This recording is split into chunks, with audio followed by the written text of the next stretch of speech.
Good morning प्यारे बच्चों। आज जो है हम लोग स्टार्ट करने वाले हैं एप्लीकेशन ऑफ डेरिवेटिव्स। ठीक है, क्या स्टार्ट करने वाले हैं आज हम लोग?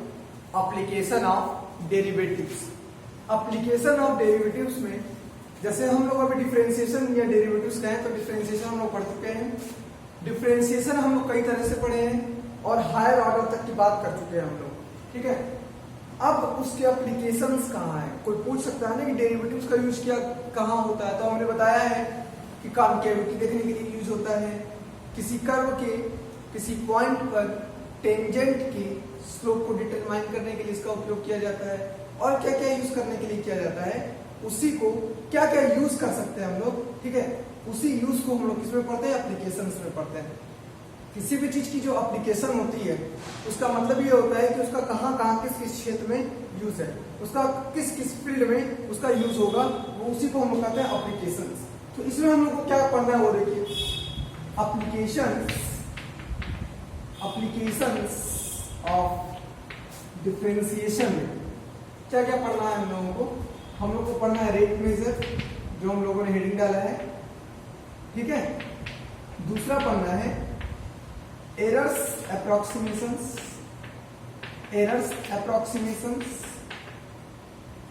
तीसरा पढ़ना है मीन वैल्यू थ्योरम, जिसमें रोलेस थ्योरम और लैग्रेंजेस थ्योरम होते हैं। कौन कौन से? रोलेस थ्योरम और लैग्रेंजेस थ्योरम। ठीक है, चौथा है टेंजेंट नॉर्मल,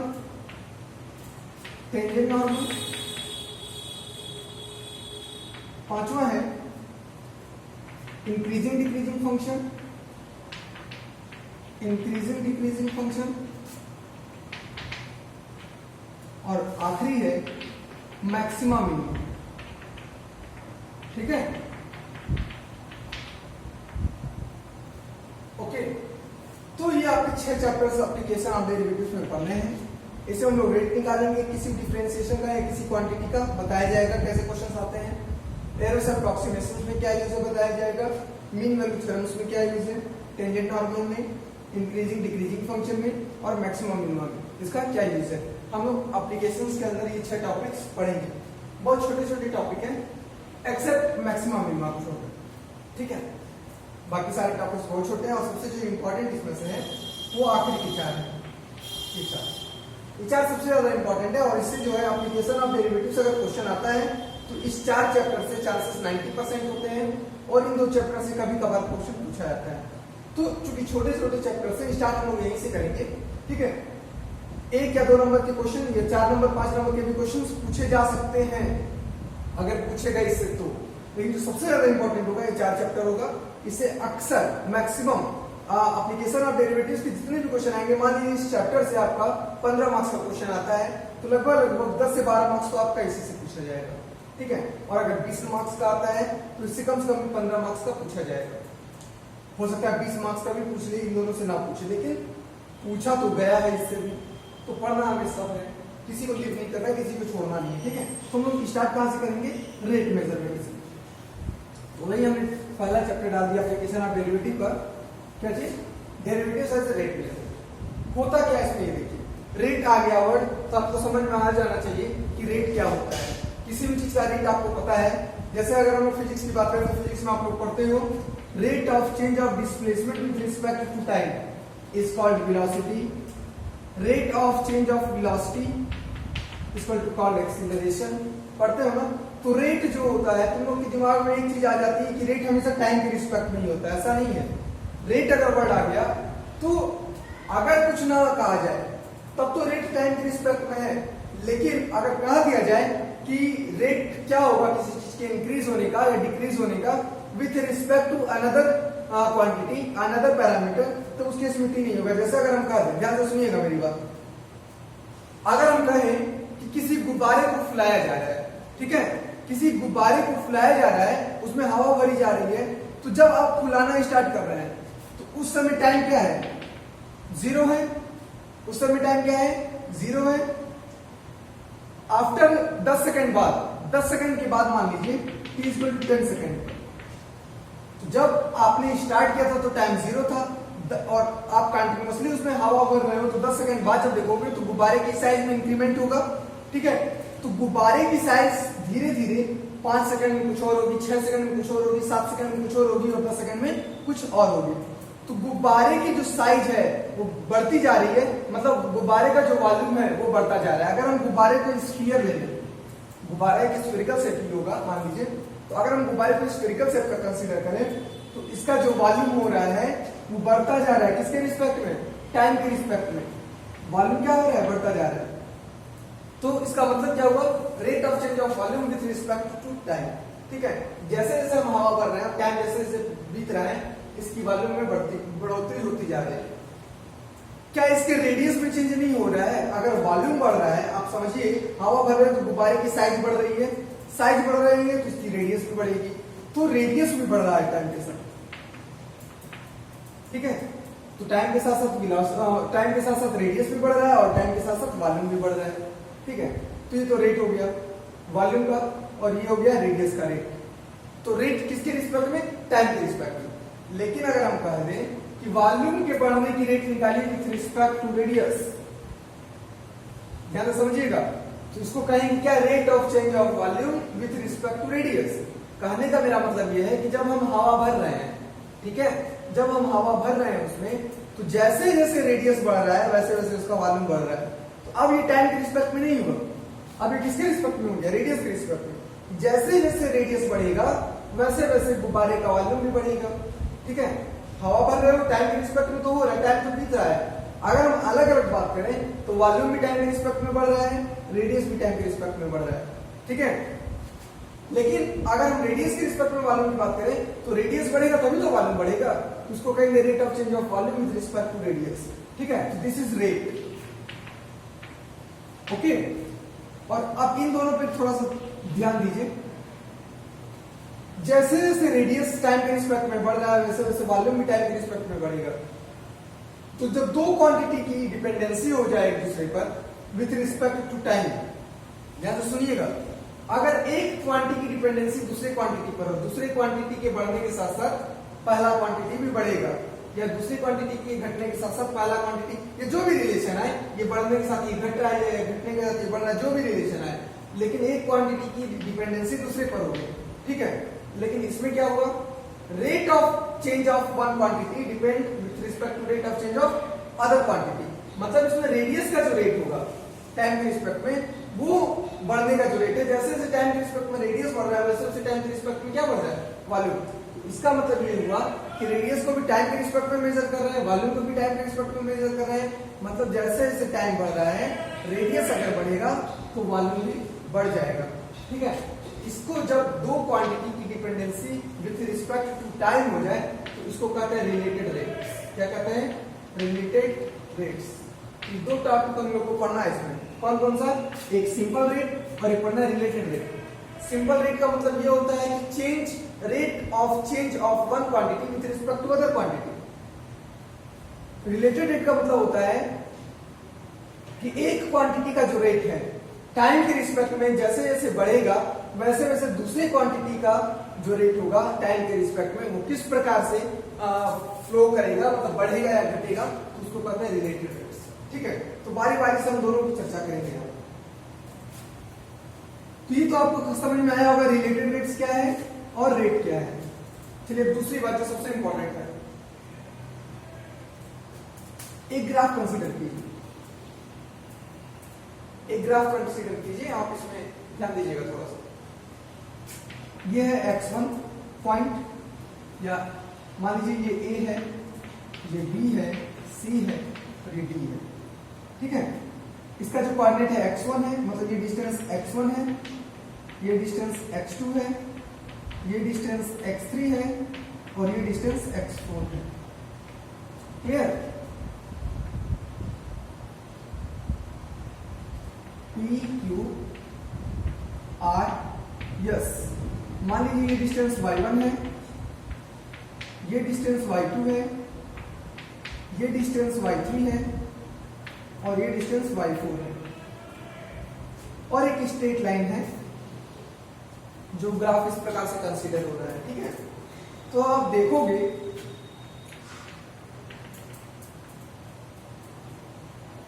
इसका जो कोऑर्डिनेट आएगा वो x1 और y1 आएगा, ठीक।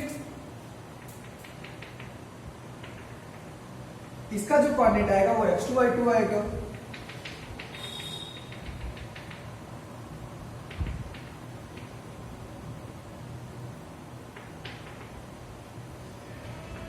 इसका जो कोऑर्डिनेट आएगा वो x3 y3 आएगा और इसका जो कोऑर्डिनेट आ जाएगा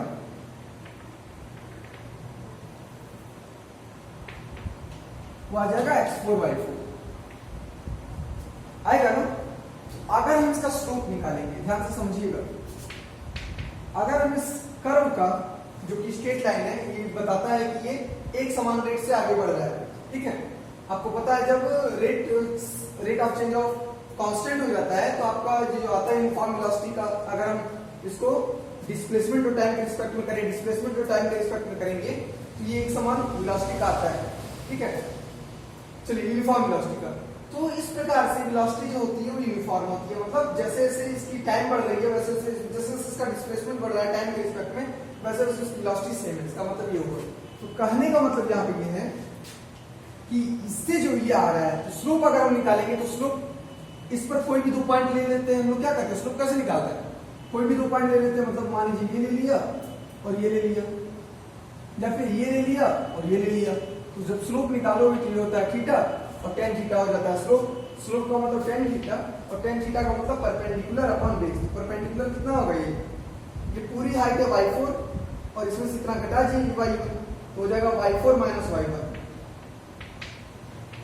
और बेस ये हो गया x4 और ये हो गया x1, घटा दीजिए इसको x4 माइनस x1, तो ये हो गया आपका slope delta y upon delta x, ठीक है। तो कहने का मतलब ये है कि delta y upon delta x क्या बताता है, स्लोप तो बता रहा है लेकिन ये बता रहा है, ये क्या बता रहा है कि जैसे जैसे x में जो चेंजिंग आ रही है वैसे वैसे y में भी क्या आ रही है, चेंजिंग आ रही है। मतलब इसका ये हुआ कि y और x में फाइनाइट चेंज है, जैसे डेल्टा y और डेल्टा x का मतलब ये होता है एवरेज की बात की जाती है, जैसे आप समझते हो इसको, अगर हम एवरेज वेलोसिटी की बात करते हैं क्या लिखते हैं, एवरेज वेलोसिटी की बात करते हैं तो टोटल टाइम नीचे होता है और टोटल वेलोसिटी ऊपर होती है, average velocity final minus initial. यहां से delta y upon delta x की बात कर रहे हैं तो इसका मतलब क्या हुआ, इसका मतलब हुआ average change in y with respect to x। इसका मतलब क्या हुआ, average change in y with respect to x, मतलब x, मतलब अगर हम x की बात करें तो मान लीजिए x 4 5 कुछ भी हो, कंसीडरेबल वैल्यू होती है x क्या होगी, डेल्टा x जो आएगा वो कंसीडरेबल वैल्यू आएगी, मतलब डेल्टा x जो आएगा x4 माइनस x1, तो ये x4 इतनी लंबी इतनी बड़ी क्वांटिटी में से इतनी छोटी क्वांटिटी को माइनस करेंगे तो जो भी क्वांटिटी आएगी वो कंसीडरेबल होगी, ठीक है। डेल्टा x की 4 5 10 20 भी आ सकती है, मतलब मेरे कहने का मतलब है कि डेल्टा x स्मॉल नहीं होता है, ठीक है। तो डेल्टा x में जिस प्रकार से चेंजिंग हो रही है, जैसे जैसे x में चेंजिंग हो रही है वैसे वैसे y में भी चेंजिंग हो रही है, ठीक है। इसका मतलब ये हुआ कि y में किस प्रकार की चेंजिंग हो रही है तो उसको लिखेंगे average change in y with respect to x, ठीक है। और ये जो वैल्यू आती है वो कंसीडरेबल होती है। लेकिन अगर हम कह दें कि नहीं, अगर हम लिमिट लगा दें इस पर, limit delta x tends to 0, delta y upon delta x क्या था, फाइनाइट चेंज था y में विथ रिस्पेक्ट टू x या एवरेज चेंज था y में विथ रिस्पेक्ट टू x। लेकिन जैसे हमने लिमिट लगा दिया कि डेल्टा x टेंड्स टू 0, मतलब x में जो चेंज हो रहा है वो बहुत ही स्मॉल है, डेल्टा x कितना है, टेंडिंग टू 0 है, मतलब डेल्टा x अगर 0 की तरफ टेंड कर रहा है तो इसका मतलब क्या हुआ, डेल्टा x बहुत ही स्मॉल है। तो आप ही बताओ, जब डेल्टा x बहुत ही स्मॉल होगा, मतलब ये वाली चीज बहुत ही स्मॉल होगी, तो हमको किसी 2 पॉइंट एकदम पास लेना होगा, और पास जब लोगे तब आप स्लोप निकालोगे, तभी तो स्लोप तो उतना ही आएगा। उस केस में जब आप बहुत स्मॉल क्वांटिटी ले लोगे डेल्टा x, मतलब x में बहुत कम चेंजिंग हो रहा है, तो y में भी आपको कितनी चेंजिंग हो रही है वो बहुत कम चेंजिंग के बारे में डिस्कस करेगा।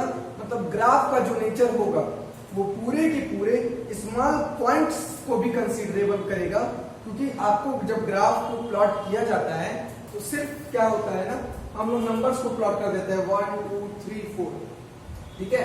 अगर 1 पर 5 आ रहा है, जैसे मेरे कहने का मतलब ये है कि अगर 1 2 3 4, ठीक है, इस तरह से प्लॉट किया गया और इस पर ये आ गई वैल्यू, इस पर ये आ गई वैल्यू, इस पर ये आ गई वैल्यू और इस पर ये आ गई वैल्यू, तो हम लोग सीधी स्ट्रेट लाइन खींच देते हैं, ठीक है। तो ये तो हो गया एवरेज चेंज की बात करते हैं ग्राफ की स्थिति में।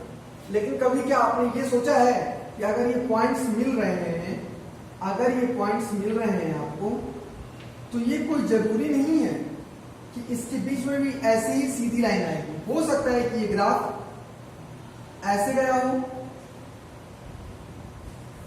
क्या पॉसिबल नहीं है? पॉसिबल है, पॉसिबल है, हो सकता है ग्राफ ये इस प्रकार से गया हो, मे बी पॉसिबल, ठीक है। तो मेरे कहने का मतलब यह है कि अगर ये पॉइंट्स आपको मिलते हैं तो हम लोग सीधे स्ट्रेट लाइन खींच देते हैं, क्योंकि हम लोग वहां पर एवरेज की बात करते हैं, एवरेज चेंज की बात करते हैं, और स्मॉल ग्राफ का जो नेचर होता है उसको कंसीडर नहीं करते हैं। लेकिन जो ग्राफ बनता है वो हर एक पॉइंट्स को मिला करके बनता है, हर एक पॉइंट्स का उसमें इन्वॉल्वमेंट जरूरी होता है, और हर एक पॉइंट्स किस प्रकार से चेंज हो रहा है इसको कंसीडर करना जरूरी होता है, ठीक है। तो चूंकि हम क्या करने जा रहे हैं, अब चेंज को बहुत स्मॉल करने जा रहे हैं कि अब हम जो डेल्टा एक्स होगा वो इतनी बड़ी वैल्यू नहीं लेंगे, ग्राफ के बीच में भी कोई दो पॉइंट लेंगे, क्योंकि स्लोप अगर ये यूनिफॉर्म है तो इसका जो स्लोप आएगा वो यहां से भी अगर हम मिलाएंगे तो सेम आएगा, ठीक है, एंगल तो सेम होगा। तो जब हम डेल्टा एक्स स्मॉल लेंगे और अगर ये ग्राफ सीधा जाएगा तब ना बताएंगे पूरा ग्राफ सीधा जा रहा है। लेकिन अगर हम यहां से स्लोप निकालें और देखें कि नहीं इस प्रकार से नहीं आ रहा है, तभी हम ग्राफ का नेचर बता देंगे कि स्ट्रेट लाइन नहीं होगी, क्लियर। तो इस केस में क्या करते हैं, बहुत ही स्मॉल चेंज लेते हैं डेल्टा एक्स। तो जब डेल्टा एक्स स्मॉल चेंज लोगे तो वाई में भी क्या मिलेगा आपको, स्मॉल चेंज देखने को मिलेगा।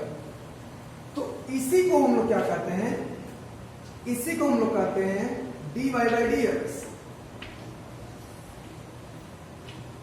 जब एवरेज चेंज में चेंज जिसके रिस्पेक्ट में हो रहा है, अगर हम उसको बहुत स्मॉल क्वांटिटी कर दें तब हम उसको क्या कहेंगे, dy बाई डी एक्स। और ये जो हो जाएगा उसका केस में इसको कहेंगे instantaneous, instantaneous change in y with respect to x। क्या कहेंगे, instantaneous change in y with respect to x। मतलब क्या हुआ इसका कि तुरंत जो होता है एकदम स्मॉल पॉइंट्स के लिए भी आपको बताना है कि जैसे ही हम 1 माइक्रो मिलीमीटर या 1 माइक्रोमीटर की भी जो डिस्टेंस होगी, अगर हम उसको बढ़ाएंगे तो y में कितने माइक्रोमीटर या कितने मीटर की डिस्प्लेसमेंट इंक्रीज हो जाएगी उसको भी कंसीडर करना है, ठीक है। जैसे delta y upon delta x में था कि अगर हम x को 5 सेंटीमीटर बढ़ाएंगे तो y में कितना चेंज आएगा, x को 10 सेंटीमीटर बढ़ाएंगे तो y में कितना चेंज आएगा। लेकिन जब हम dy बाई dx की बात करेंगे तब हम बताएंगे कि x में कितना, हम 1 माइक्रोमीटर बढ़ाएंगे तो y में कितना चेंजिंग आएगा, x में 2 माइक्रोमीटर बढ़ाएंगे तो y में कितना चेंजिंग आएगा। तो मतलब क्या हुआ, ये जो चेंज बताता है वो स्मॉल क्वांटिटी का बताता है, delta y upon delta x जो चेंज बताता है वो लार्ज क्वांटिटी का बताता है। जैसे फाइनल माइनस इनिशियल, ठीक है, तो कंसीडरेबल वैल्यू होती है, बहुत बड़ी भी हो सकती है। लेकिन dy बाई dx जो होता है वो इंस्टेंटेनियस चेंज बताता है कि तत्कालिक चेंज क्या होगा अगर हम बहुत कम अमाउंट में नीचे वाले को चेंज करें तो y वाले चेंजिंग में क्या प्रभाव पड़ेगा, इसकी बातें हम लोग यहाँ पे करते हैं, ठीक है। तो यही चीज हम लोगों को यहाँ पे पढ़ना है। थोड़ा सा यही लिख लीजिए, ज्यादा नहीं लिख पाना है। ये सारी चीजें आपको समझ में आ गई होगी, ठीक है। थोड़ा सा एक बार हम लोग और इसको रिवाइज कर लेते हैं।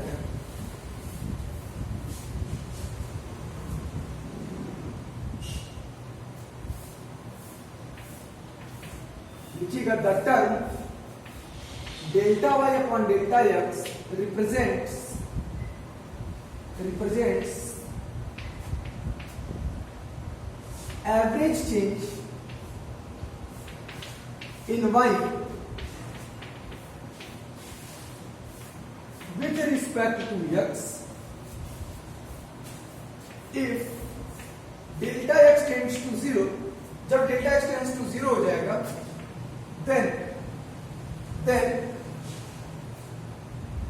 if delta x tends to 0, then delta y changes in such a way as delta Y upon delta X जो होगा limit delta X tends to 0 पर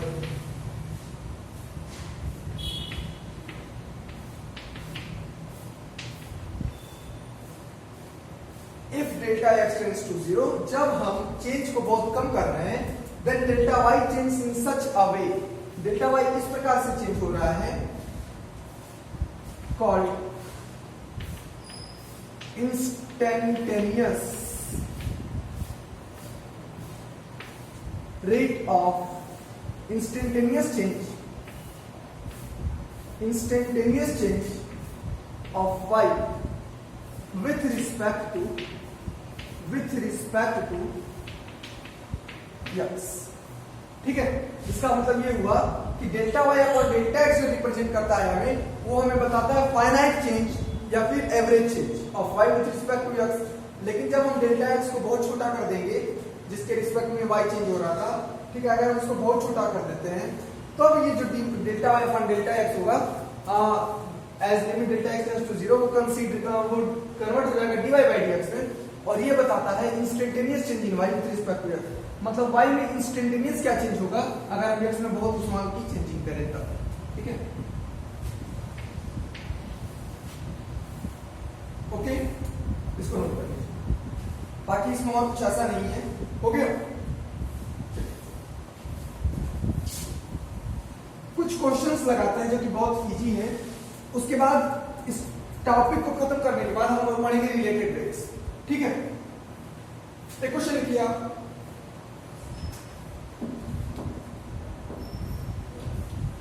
find the rate of change of total surface area. देखिए एक बात बता दे रहे हैं, इस टॉपिक को पढ़ने के से पहले आप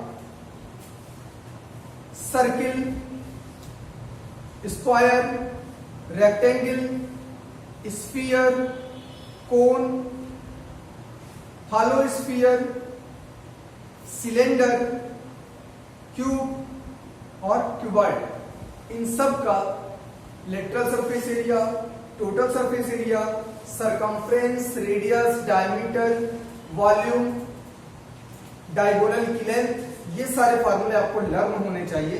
ठीक है, बिना इसके आप इस टॉपिक को नहीं पढ़ पाएंगे और मैक्सिमम मिनिमम भी नहीं पढ़ पाएंगे, टेंजेंट नॉर्मल भी नहीं पढ़ पाएंगे। ठीक है, तो ये टॉपिक आपको तैयार होना चाहिए। चलिए डेरिवेटिव रेट मेजर में पहला क्वेश्चन लिखते हैं। क्वेश्चन लिखिए,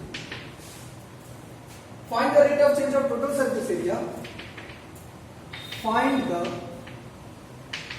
rate of change of the total surface area of a cylinder of radius r, of a cylinder of radius r and height small h and height small h, when the radius varies, when the radius varies। Question का है कि आप find the rate of change of total surface area बताना है। किसका rate बताना है? Total surface area का रेट ऑफ चेंज बताना है सिलेंडर के, ऑफ रेडियस आर, जिस सिलेंडर की रेडियस आर है और हाइट h है। सिलेंडर का रेडियस कितना है? आर। सिलेंडर की हाइट कितनी है? h।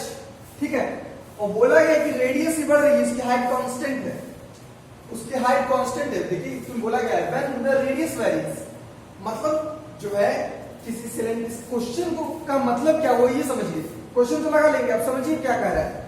क्वेश्चन कह रहा है कि अगर किसी सिलेंडर का रेडियस r और हाइट h है और उसकी रेडियस बढ़ती जा रही है, तो एक बात बताओ, सिलेंडर की रेडियस बढ़ती जा रही है, ठीक, छोटा सिलेंडर होगा, अगर सिलेंडर इतना छोटा है,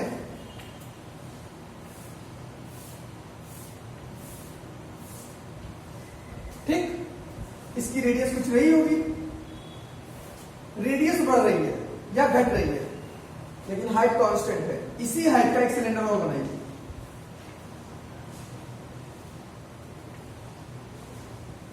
क्या इसका रेडियस उतना ही है? रेडियस बढ़ रहा है। इसी हाइट का एक सिलेंडर और बनाइए। इसका रेडियस अलग है। तो क्वेश्चन ये कह रहा है कि अगर किसी सिलेंडर का रेडियस वेरी कर रहा है तो उसके टोटल सरफेस एरिया में किस प्रकार का चेंज आएगा वो हमें बताना है।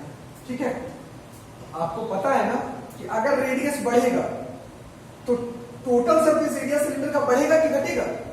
आप खुद सोचिए कि रेडियस बढ़ेगा तो सिलेंडर बड़ा होगा, सिलेंडर बड़ा होगा तो उसका सरफेस एरिया जो होगा वो भी क्या होगा? बड़ा होगा। ठीक है, चलिए इसके सोल्यूशन में लिखते हैं। सोल्यूशन में पहले क्या लिखेंगे? हम किसका रेट निकालना है? टोटल सरफेस एरिया का। तो टोटल सरफेस एरिया पहले आप लिखोगे सिलेंडर का क्या होता है। Let S denote the total surface area of cylinder of radius small r and height h, then s is equal to total surface area कितना होता है सिलेंडर का? 2 pi r h plus r। जो यही होता है सिलेंडर का total surface area क्या होता है? 2 pi r h plus r या 2 pi r h plus 2 pi r h plus 2 pi r square हो गया। अब बोला गया है कि रेडियस बढ़ रहा है, इसका क्या हो रहा है? रेडियस बढ़ रहा है। तो रेडियस वैरी कर रहा है, तो रेडियस की वैरी करने के रिस्पेक्ट में सरफेस एरिया किस प्रकार वैरी करेगा, हमें उसका रेट ऑफ चेंज बताना है। यच क्या है? यच के बारे में कुछ नहीं मेंशन है, तो यच कांस्टेंट है। यच क्या है? कांस्टेंट है। वेरिएबल कौन है? आर, क्योंकि आर ही बढ़ रहा है या घट रहा है? वेरी कर रहा है। तो डिफरेंशिएट जो होगा सरफेस एरिया, ठीक है, किसके रिस्पेक्ट में होगा? आर के रिस्पेक्ट में होगा। और वही बताना है कि rate of change of surface area with respect to radius. तो differentiating it with respect to r we get तो ds अपॉन dr हो जाएगा क्या? 2 पाई h कांस्टेंट, पहले आप लिखते हैं ddr of 2 pi rh plus 2 pi r square ds upon dr equal to हो जाएगा। चलिए देखिए 2 पाई कांस्टेंट, h कांस्टेंट बाहर कर दीजिए, तो 2 पाई h आर का आर के रिस्पेक्ट में डिफरेंशिएशन 1 प्लस 2 पाई बाहर होगा और आर स्क्वायर का डिफरेंशिएशन करोगे आर के रिस्पेक्ट में तो 2 आर आएगा। क्या आ जाएगा? 4 पाई आर हो गया ना। तो ये जो है आपका रिक्वायर्ड आंसर हो जाएगा इस क्वेश्चन का। क्या हो जाएगा? 4 पाई आर प्लस 2 पाई एच। ये क्या कह रहा है? ये बता रहा है कि सरफेस एरिया किस प्रकार वेरी कर रहा है रेडियस के वेरी करने से। ये क्या बता रहा है? किसी एक क्वांटिटी का रेट बता रहा है, चेंज किस प्रकार हो रहा है दूसरी क्वांटिटी के रिस्पेक्ट में। ठीक है, यहाँ पे टाइम का कोई मेंशन नहीं किया गया है, टाइम के रिस्पेक्ट में कुछ नहीं बताना है। बताना है कि अगर रेडियस बढ़ रहा है या घट रहा है तो सरफेस एरिया किस प्रकार से बढ़ेगा या घटेगा, ये क्वांटिटी आपको बताना है। क्लियर? तो ये आपका आंसर होगा, नोट कर लीजिए।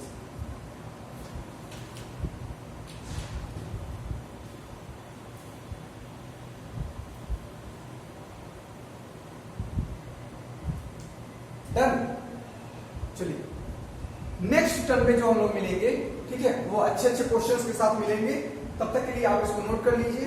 ठीक है, अगले जो हम लोग अगला जो लेक्चर पढ़ेंगे वो इससे रिलेटेड क्वेश्चंस हम लोग पढ़ेंगे। इस क्वेश्चन को आप एक बार समझ लीजिएगा मैंने क्या कहा है अच्छे से। ठीक है, कल मिलते हैं।